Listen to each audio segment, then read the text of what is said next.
ইতিহাসের সবচেয়ে বড় শিক্ষাই হলো দাম্ভিকরা কখনোই ইতিহাস থেকে শিক্ষা নেয় না।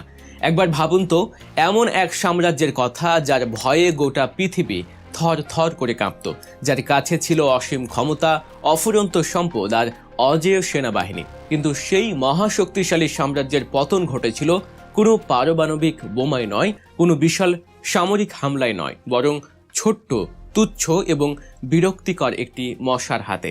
হ্যাঁ, শুনতে অবিশ্বাস্য মনে হলেও এটাই ইতিহাসের সবচেয়ে বড় সত্যি। আর আজ হাজার হাজার বছর পর ঠিক একই ইতিহাসের পুনরাবৃত্তি ঘটতে চলেছে আমাদের চোখের সামনে। তবে এবার আর মশা নয়, এবারে দৃশ্যপটে হাজির হয়েছে এমন এক প্রাণী যাকে পারমাণবিক বোমা দিয়েও মারা যায় না। তেলাপোকা। কি অবাক হচ্ছেন? ভাবছেন রাজনীতির ময়দানে তেলাপোকা কোত্থেকে এলো? তাহলে আজকের এই ভিডিওটি একদম শেষ পর্যন্ত দেখুন, কারণ আজকের গল্প আপনাকে এমন এক রোমাঞ্চকর বাস্তবতার মুখোমুখি করবে যা কোনো হলিউড থ্রিলারের চেয়েও কম নয়। ইতিহাসের পাতা উল্টালে আমরা হাজার হাজার বছর আগের প্রাচীন ব্যাবিলন সাম্রাজ্যে পৌঁছে যাই। সেই সাম্রাজ্যের সিংহাসনে বসেছিলেন এমন এক শাসক, ক্ষমতার দম্ভে যার পা মাটিতে পড়তো না। তার নাম নমরুদ। নমরুদের সেনাবাহিনী ছিল দিগ্বিজয়, তার সম্পদ ছিল পাহাড় সম, তার তলোয়ারের ঝনঝনানিতে গোটা বিশ্ব আতঙ্কে প্রহর গুনত। নমরুদ নিজেকে শুধু পৃথিবীর রাজা বা সম্রাট ভেবেই ক্ষান্ত হননি। দম্ভের বশবর্তী হয়ে তিনি নিজেকে ঈশ্বর বা সৃষ্টিকর্তা হিসেবেও দাবি করতে শুরু করেন। তিনি এতটাই অহংকারী হয়ে উঠেছিলেন যে আকাশের দিকে তীর ছুঁড়ে তিনি আসল সৃষ্টিকর্তাকে যুদ্ধের চ্যালেঞ্জ জানিয়েছিলেন। সে যুগে পৃথিবীর কোনো রাজা, কোনো সৈন্যবাহিনী বা কোনো প্রচলিত শক্তি নমরুদের এই অজেয় সাম্রাজ্যের টিকিটিও ছুঁতে পারেনি। তিনি ছিলেন আক্ষরিক অর্থেই আনটাচেবল বা ধরাছোঁয়ার সম্পূর্ণ বাইরে। কিন্তু ইতিহাস সাক্ষী, যখন কোনো শাসককে প্রচলিত কোনো শক্তি দিয়ে হটানো যায় না, যখন কোনো বিরোধী দল তার পতন ঘটাতে পারে না, এবং যখন শাসক নিজেকে অমর ভাবতে শুরু করেন, ঠিক তখনই প্রকৃতি তার নিজস্ব খেলা শুরু করে। সৃষ্টিকর্তা মানুষের দম্ভ আর অহংকারকে সবচেয়ে বেশি ঘৃণা করেন। তিনি সব সময় রহস্য ভালোবাসেন এবং মানুষকে এমনভাবে বার্তা দেন যা মানুষের কল্পনারও অতীত। নমরুদকে ধ্বংস করার জন্য সৃষ্টিকর্তা আকাশ থেকে কোনো বিশাল ড্রাগন পাঠাননি, কোনো প্রলয়ঙ্কারী উল্কাপিণ্ড ফেলেননি, কিংবা মাটি ফুঁড়ে কোনো ভয়ঙ্কর দানবে বের করেননি। তিনি পাঠিয়েছিলেন পৃথিবীর সবচেয়ে ক্ষুদ্র, তুচ্ছ আর বিরক্তিকর একটি প্রাণীকে, একটি মশাকে। সেই ছোট্ট মশাটি নমরুদের বিশাল সৈন্যবাহিনীর নাকের ডগা দিয়ে উড়ে গিয়ে সোজা ঢুকে পড়েছিল সম্রাটের নাকের ভেতর, আর তাতেই শেষ। নিজেকে ঈশ্বর দাবি করা সেই দাম্ভিক শাসকের পতন হলো চরম অবমাননাকর ভাবে। মশার কামড়ের যন্ত্রণায় টিকতে না পেরে নিজের মাথায় নিজে জুতো পেটাতে পেটাতে এক করুণ ও হাস্যকর মৃত্যুর কোলে ঢলে পড়েন নমরুদ। এটি ছিল ক্ষমতার অহংকারের প্রতি প্রকৃতির এক চূড়ান্ত উপহাস। এবার চলুন হাজার বছরের সেই ব্যাবিলনের গল্প থেকে সোজা চলে আসি আজকের আধুনিক নয়া দিল্লির রায়সিনা হিলে। বর্তমান ভারতের দিকে তাকালে নমরুদের সেই ছায়ায় যেন নতুন রূপে, নতুন সাজে আমাদের চোখে ধরা পড়ে।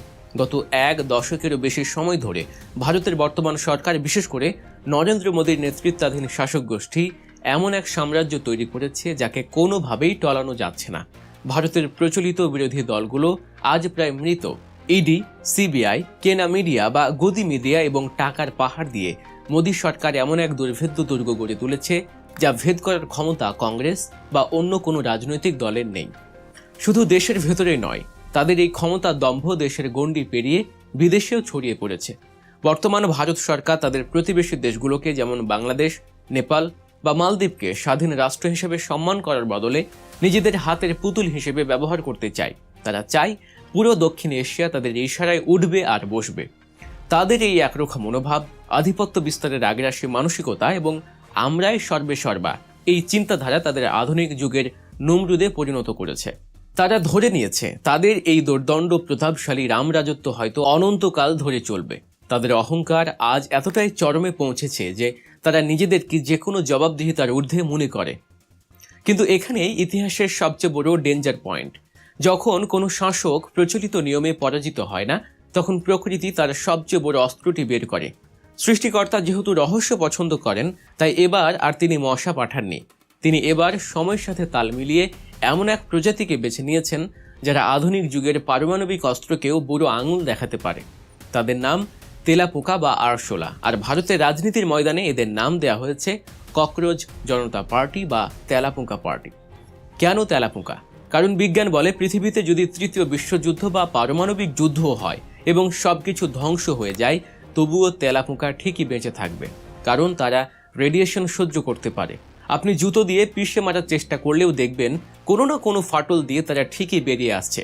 ভারতের এই জেনজি বা তরুণ প্রজন্ম এবং বেকার যুব সমাজই হলো আধুনিক যুগের সেই অবিনাশী তেলাপোকা।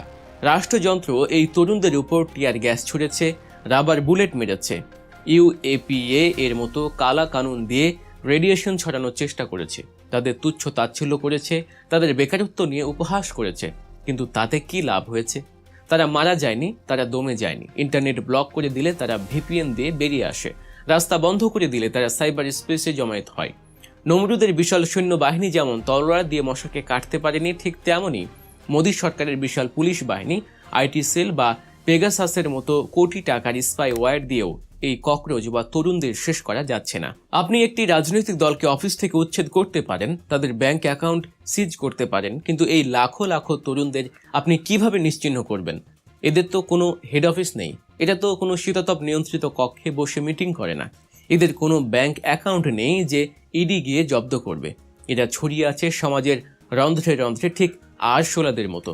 মশা যেমন নমরুদের নাকের ভেতর দিয়ে সরাসরি মস্তিষ্কে আঘাত করেছিল, এই জেনজি বা ককরোচ জনতা পার্টিও ঠিক তেমনই সিস্টেমের একেবারে ভেতরে ঢোকে আঘাত আনছে।